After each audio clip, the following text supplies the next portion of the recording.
She spent 145 years running. She faked her own death, portrayed an entire town of vampires, and manipulated everyone all around her, all just to survive. And she's about to remind everyone exactly why she's the most dangerous person in Mystic Falls. Let's go down memory lane.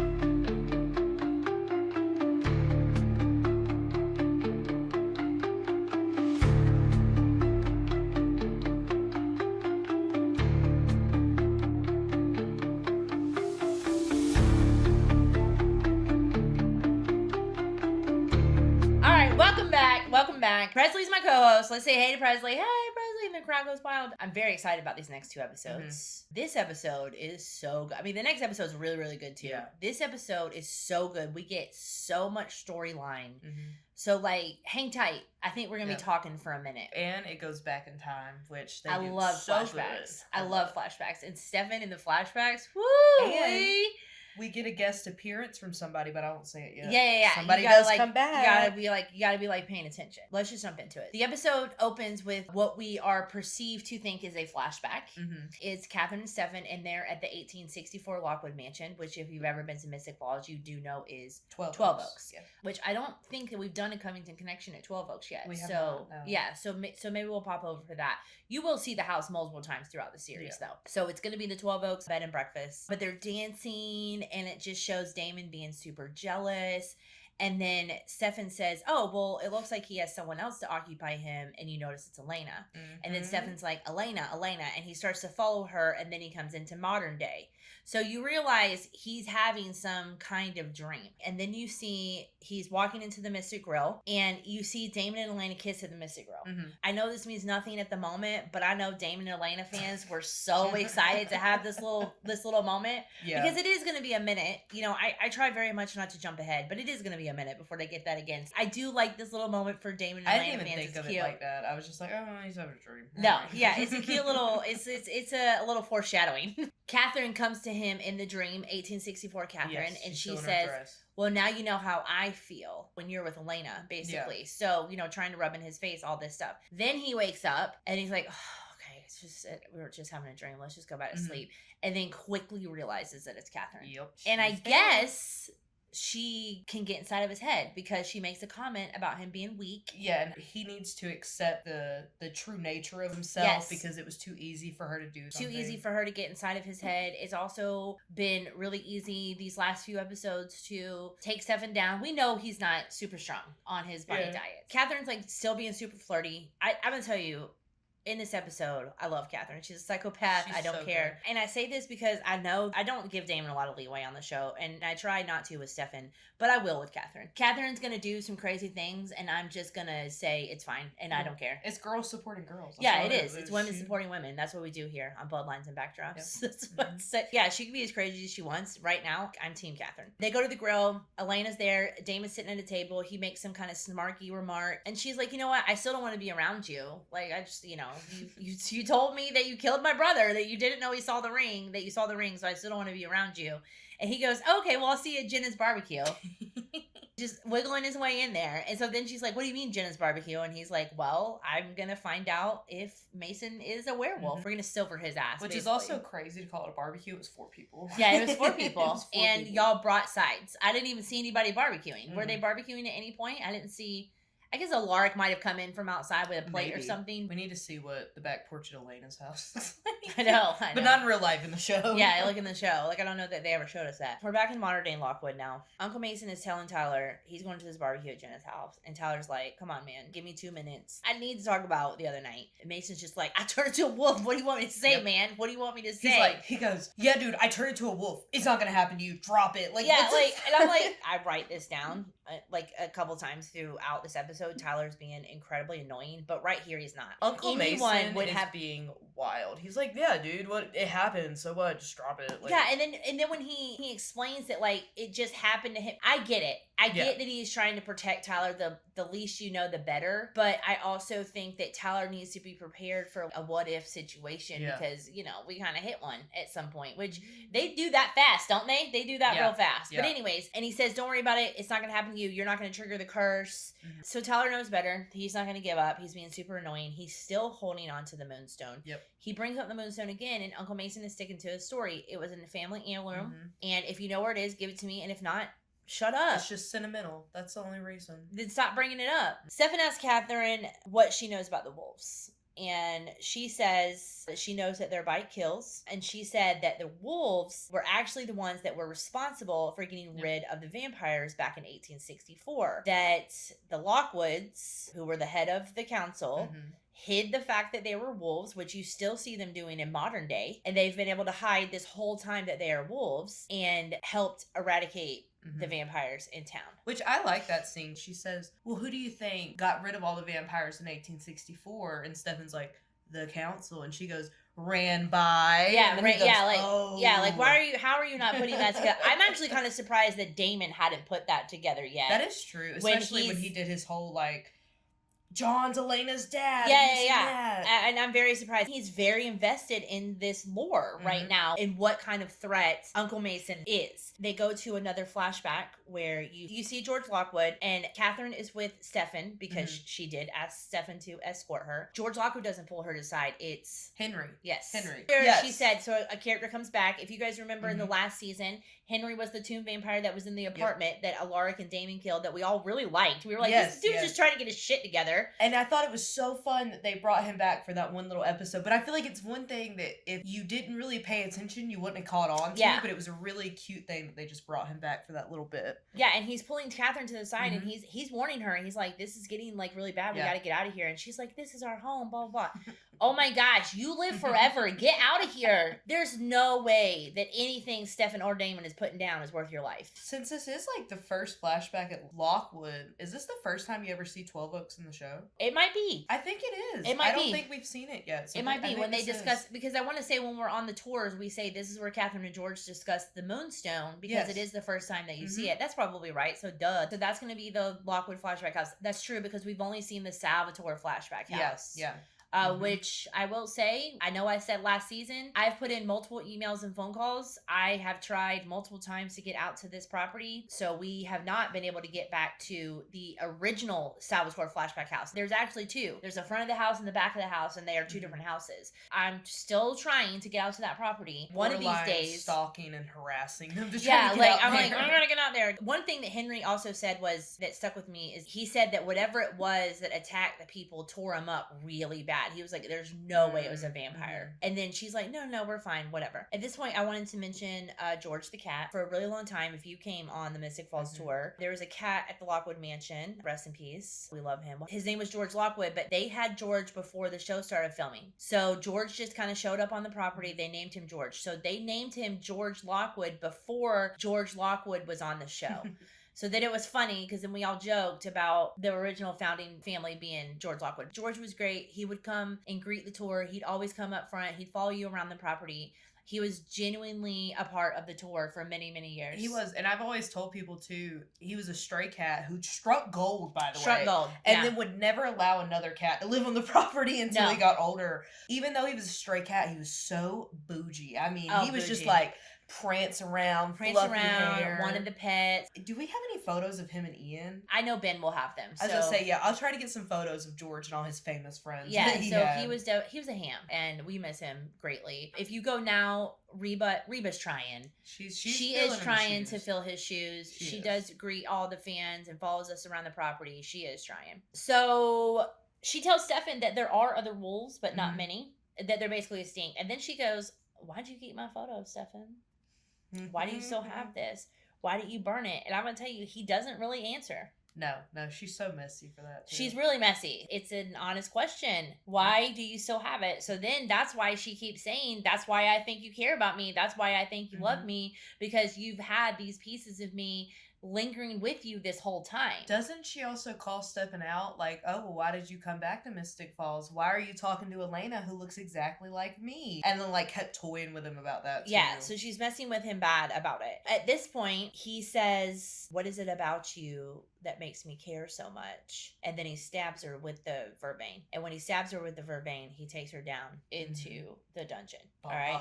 And he chains her up, which is where these come in. So one thing to note about some of these props, so we may not always necessarily know exactly what episode they come from. These may not be the exact shackles that Stefan used for Catherine, but we wanted to show you these. These are shackles the show. These are shackles from the show, and they are solid. You can hear, like, this is not plastic. This is, like, super heavy. Like, I could knock Presley the fuck out right now if I wanted to. And they're, like real like, that won't even open. Yeah, this it's so rusted. But yeah, put those babies on. Know who they're keeping shackled in those? There is a lot of room.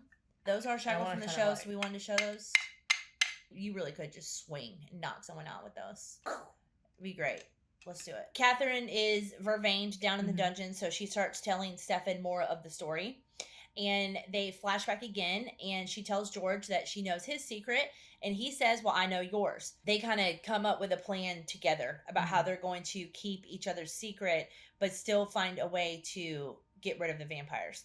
But what I love, too, is that Catherine lets George know, I can take you out at any time. Like, at any time. Yep. This is something that Damon kind of expresses to Mason as well, too, is you're only super strong once a month. Yep. I am the other, 30 days, 29 days of the month. Last episode, I can't remember if I've left it in or not, but you made a comment about how they're only strong around the full moon, and they answered it in this episode by saying, yes, you're only strong, like, one day out of the month. Yeah, it's like the day of. Yeah. And then maybe like a little bit before and after. Maybe like the day before, the day after, kind of like when your period cramps are coming down, you're like, oh, day 2's the worst.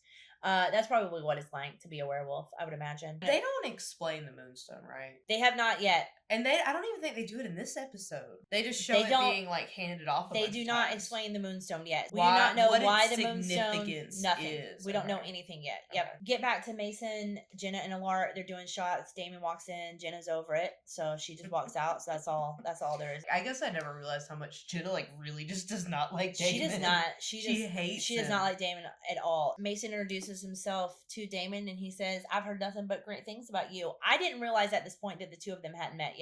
For some reason, I thought they had already met, but I guess Damon was really just trying to figure out Mason. Damon was being a vampire stalker and stalking Mason. He sure was. Mic drop. He sure was. Is Damon the original vampire stalker? He might be. He might be. Caroline's also there.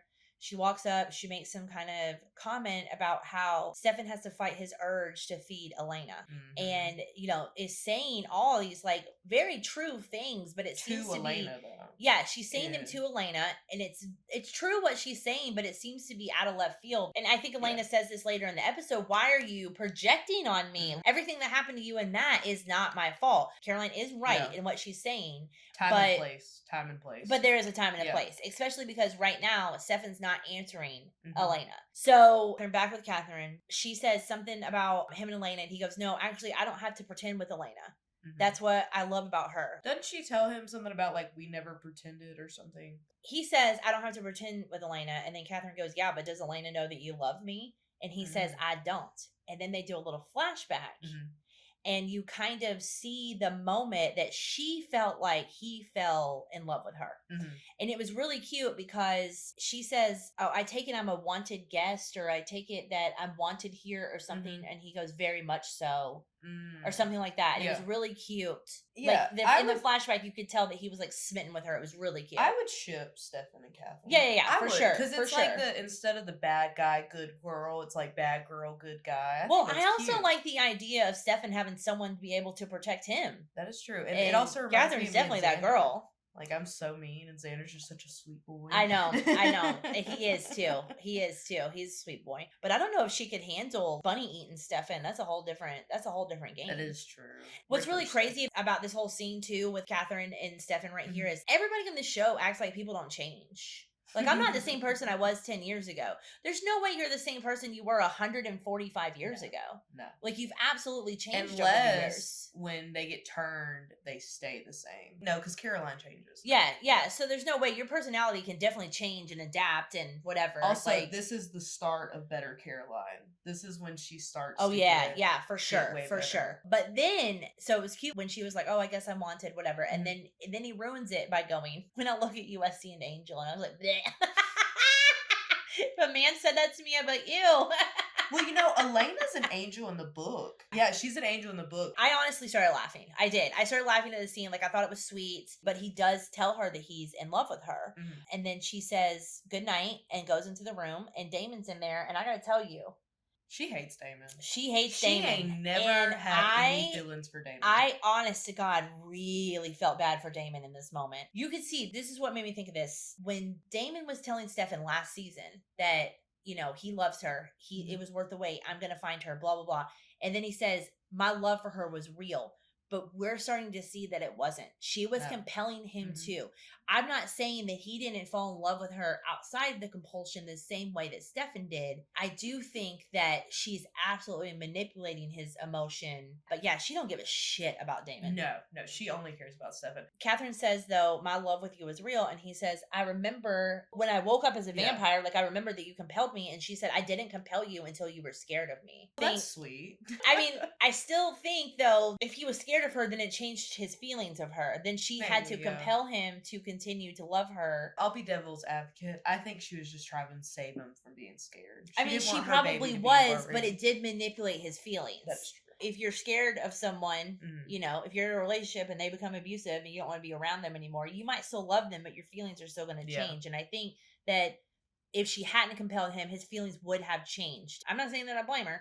I'm just saying that she definitely got the upper hand. And then also giving him like 140 years to stew on that. I'm sure that didn't help a lot. That didn't help at all. Like, she had this whole time to find him. That's crazy. She confesses that George is the one that helped her escape. And then she said, yeah, and I killed all my friends without blinking. Don't care at all. Back at the Gilbert house, they're playing charades.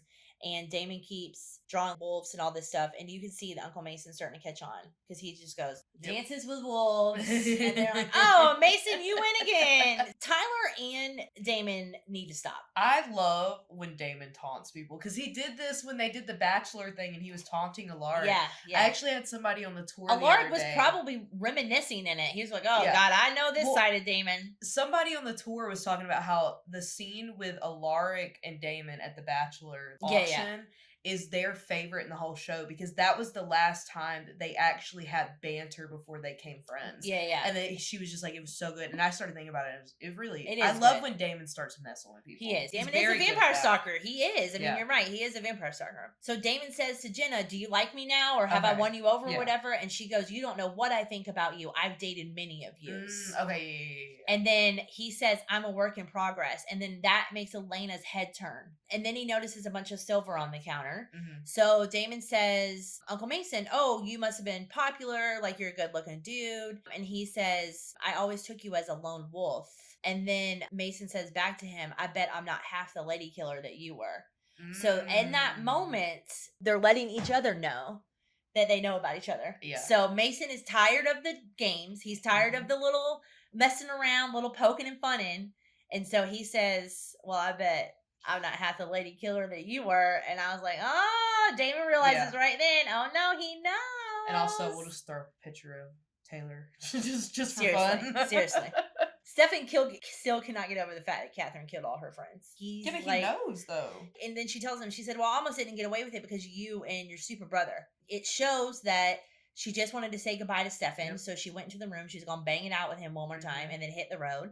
And when she goes to bite him, he's got the vervain in his system.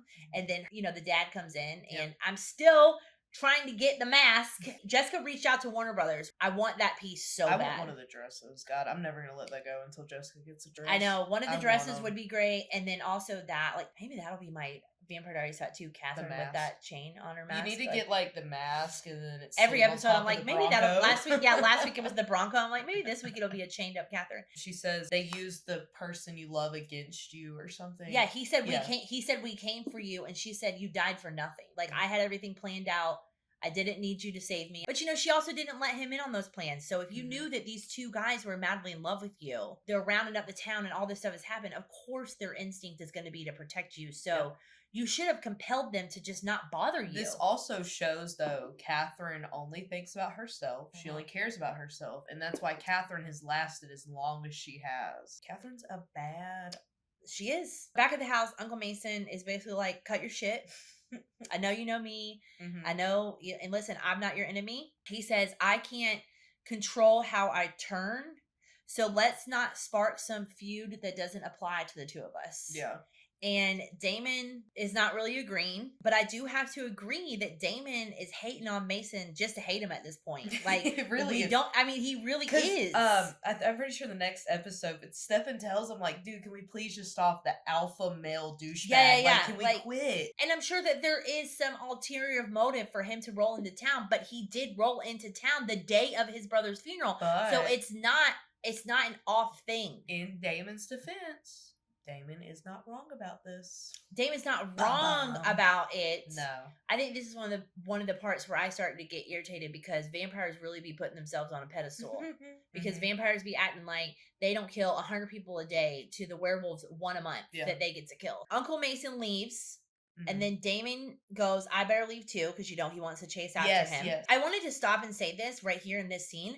Sarah Canning is so fucking beautiful here. She is. Aunt Jenna is always so pretty, but I don't know what it was about this scene or what it was, but I was like, God, she is so freaking pretty. And I like when Damon tells Alar, because he's walking out the door, and he goes, let's not catch that game next week. He's like, let's catch that game next week. And I'm like, oh, when Uncle Mason said that too, I was like, do you live here now? Like, why are you making plans with Alar, dude? I'm really excited to hang out with Sarah Canning in October. But gosh, she's so pretty. So pretty in that episode. Damon was a dum-dum for not trying to hit it. Like, Damon could have had Aunt Jenna before all this was said.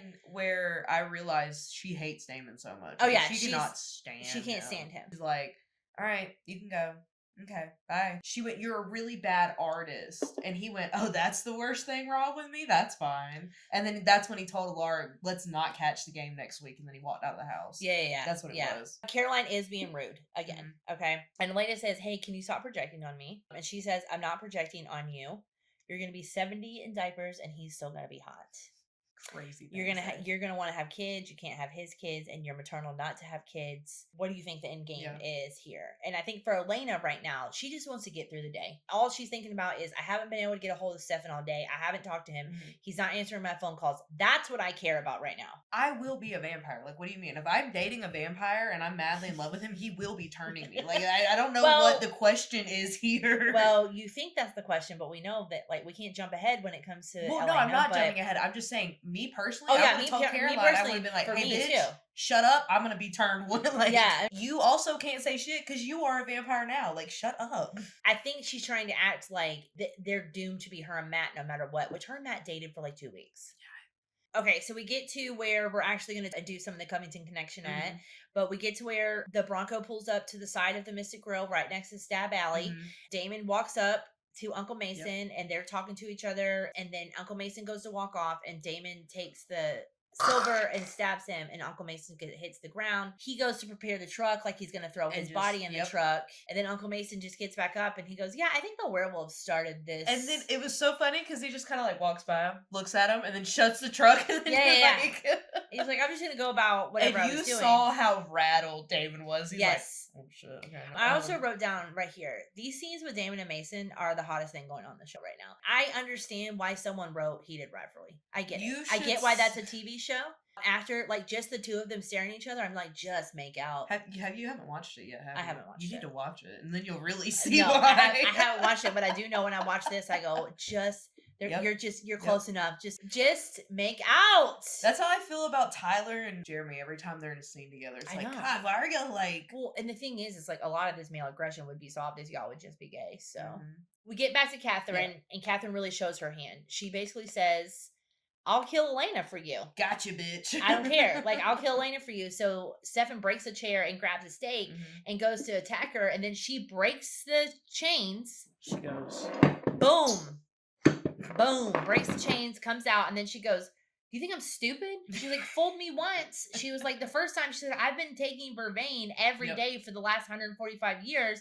It don't affect me at all. I'm just here to tell you my love story. Yeah, she gave him that information willingly. Yep. He thought he had the upper hand, but she gave him that information willingly, which honestly makes me believe she really is there for Stefan. She has not disproved that at all at this point. Because she even says to him, I've told you 5 times now, I'm here for you. And now we're all as an audience going, no, I really think she is. And she also tells him, like, I just missed you. I just missed you. Yeah, just want to be around you. And he's like, well, you had 145 years to find him again. Elena walks in. Catherine, like, can hear her from upstairs, but she takes the stake and stabs Stefan. Yep. And then she goes upstairs. Now, can I just say something really quick before you get into this? I think it was because the first time they did where Nina and Nina are both in the same room.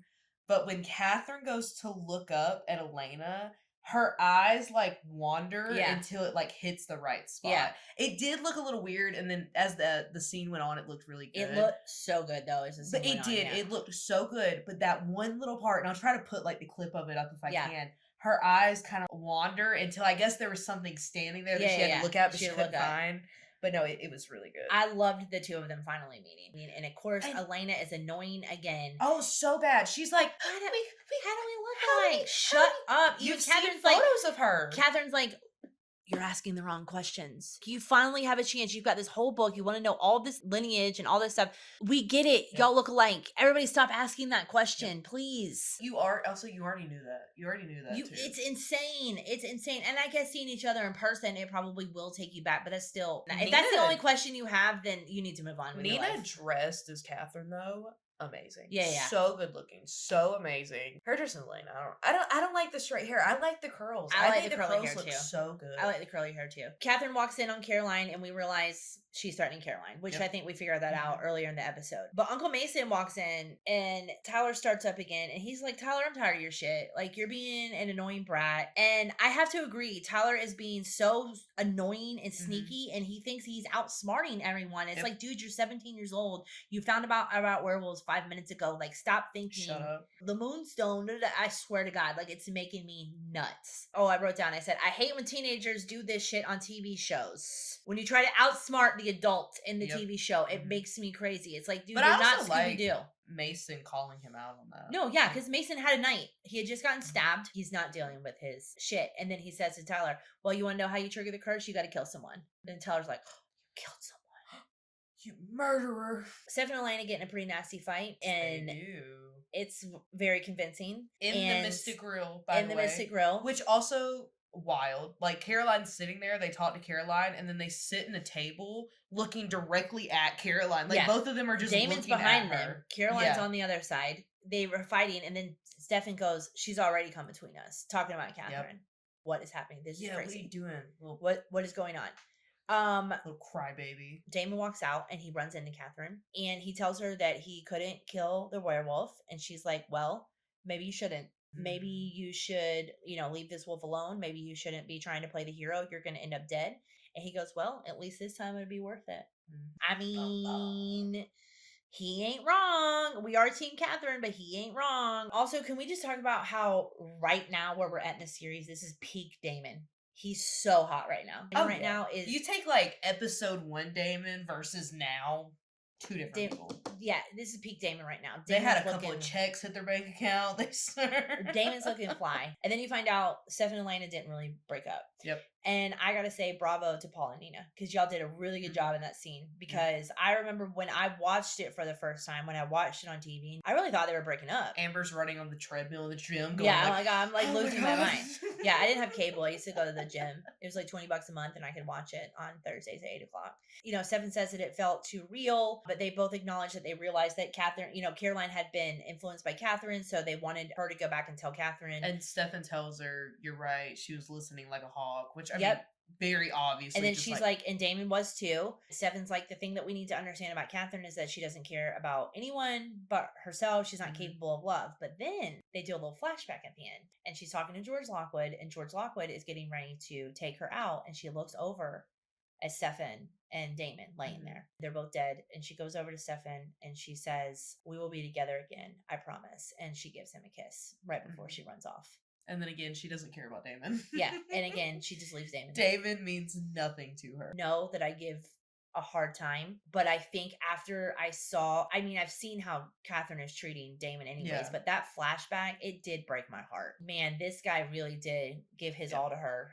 And she manipulated both the brothers. And that's memory lane. It's Jessica with your Covington Connection. Today we're actually going to talk about some really cool stuff. I'm going to do it fast though, because it's like 112 degrees here. And if you've never been to Georgia in the heat, it is not fun. It was a day just like any other day, really hot that day too. I'm wearing summer clothes. You can tell in my photos that Presley will put up for you. But we were watching filming out front here for the Lockwood Mansion. Swing around so you can see where we would actually end up watching from. So this is second season. So back then we still sat out most of the time. We always love to sit with fans just because you get that feeling of being with other people that love the show as much as you. But this was before we were able to really go up and close and personal with Ben and Ralph. So the summer before filming started, they would ended season 1 on hiatus, come back. We actually made scrapbooks for the entire cast, the crew, the writers, the producers, of all the behind the scenes from season 1 that we got. All the other fans that always came out to watch, because we weren't the only ones. There were more than us, you know, that always came, that lived local, that wanted to see. And we actually gave them their scrapbook on this day. So that's a little fun fact. We met Kevin Williamson.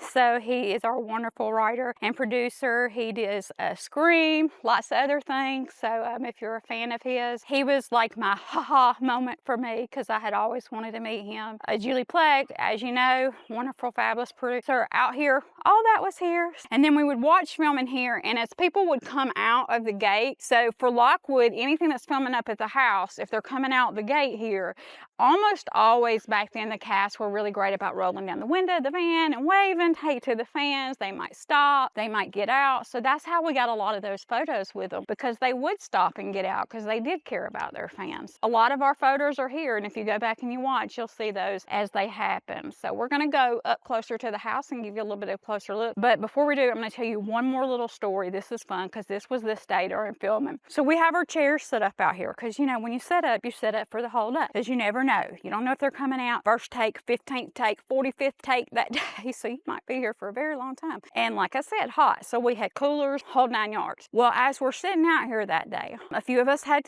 gotten binoculars, and some of us were using our cameras to actually see all the way up to the house up there. And this would be the day that Ian Somerhalder, who played Damon, was very hot. And we've told the story on our tours. He actually takes off his shirt and he rips it off, and he's just got his tank top off, and he rips the tank top off because he's showing all the crew how hot he is. And of course we saw it because, you know, we're nosy and we have binoculars and camera lenses to see it. That was a fun day for us. I did a little talk out front about them filming all the way up the driveway and how we would sit all the way out there to watch. That right there is going to be about the area where Ian rips his shirt off, and then the white tank top. So again, straight shot. He knew we were watching, guys. So I'm just saying, he loved the attention, as he should. So there are also scenes here with Mason and Tyler in the doorway here when he tells Tyler, you're not going to be a wolf, the whole thing. So that's here.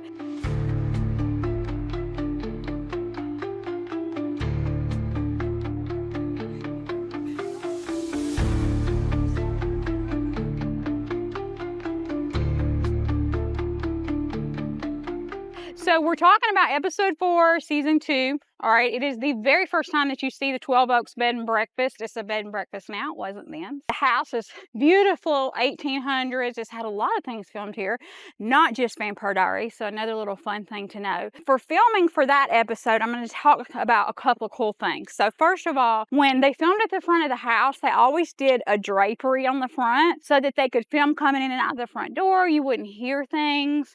Weather, they had some scenes. This episode, they're in 1800s attire, as you know. That was just the most fun for me to always see, was the flashback stuff. I loved that. We know that Nina's in that beautiful dress, and Ian has on his wig, and Paul Wesley looks really hot in his bow tie. They filmed out front here. They filmed inside. This is going to be one of the locations they did utilize the insides. If you go in and go to the left, the living room there and the dining room area were used for filming. Remember that if you ever do stay here. Another great option for you guys, bed and breakfast wise. Needless to say, they filmed out here. The day that I'm talking about, it actually had a rainstorm come up, and Nina had to hold the dress up and run up the stairs and stand behind the drapery to make sure that she didn't get wet. So that was neat. Now, leading up to that is a really fun fact for you. So if you look, actually, the little area in front of the church right over here that later does get used for filming, that is actually going to be where we would sit and watch filming when they filmed at this location. Because again, you've got equipment, you've got, you know, boom lifts and people galore that all are here for filming. It takes a lot. You can't always just stand on the sidewalk and be really close. Sometimes you had to stand across the street and go with what you have. So we set up all our chairs over here, and I'm going to tell a story about a really cute little girl. Her name was Chelsea. She actually was so cute. She would come with her parents. Her mom and dad would come every time they filmed if they realized it. They lived in Stockbridge, which is about 45 minutes from here, I guess. And they would come and watch. She was probably 3 or 4 at the time, and she has recently come and saw us. It was really fun to see her again. But we're standing out here and we're watching filming, and it's coming up a rainstorm. It's getting ready.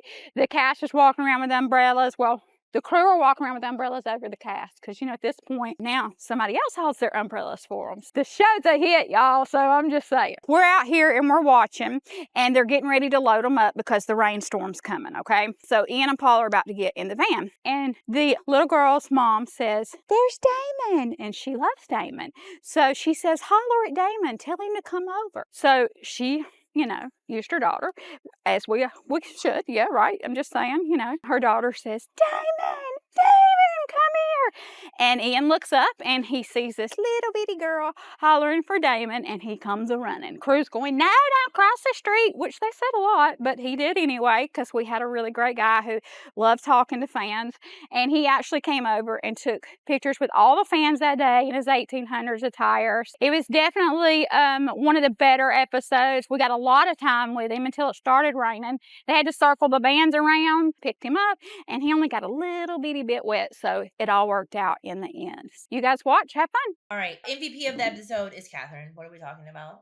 Catherine. Actually, I wrote it was Catherine because I just love how diabolical she is, and I'm just very obsessed with her right now. Like, she didn't do anything to deserve being the MVP, even though I do feel like her giving up that information the way she did does push her forward for MVP, because it is useful information. Mine was different. Mine was actually Mason. Oh, he was my MVP because I loved the scene when Damon stabs him, and then he just gets up and he's like, "We're not going to do this right now. Anyway, I got to go." Yeah, like, yeah. I have other things to do. I'm not. And I think it was such a humbling experience for Damon, thinking like, "Oh, I know everything," and then he humbled him. And I really like that. I'll give you Mason. I think Mason's a good choice. Yeah. Quote of the episode, Catherine again. We both know I could rip you to shreds and do my nails at the same time. That was my Catherine quote. I was gonna do that one. That's my Catherine quote. We need that on a shirt. That's one of the reasons I love her. She's just so bad. We need a Catherine shirt of her going like this. Like, we talked about mine in the episode, but mine is Mason when he goes, "Tyler, what do you want me to say, man? Yes, I turn into a wolf. No, it's not gonna happen to you." Lame. The Lockwoods are lame. Catherine saying, "I love you and we will be together at the end of the episode" is such a gut punch. Stefan and Elena think they've learned something and have the upper hand, but if we know Catherine, she's already 10 steps ahead. The 1864 flashbacks, they're doing all the work this season, I feel like. And every time we get a little more of Catherine's past, the whole story starts to reshape itself. She's just incredible. She really is. Next episode, we're in for Kill or Be Killed. Mason is going to blow up the Salvatore brothers' secrets, and Caroline has one of her most heartbreaking scenes in the entire series. You don't want to miss it. Make sure you guys use hashtag Bloodlines and Backdrops.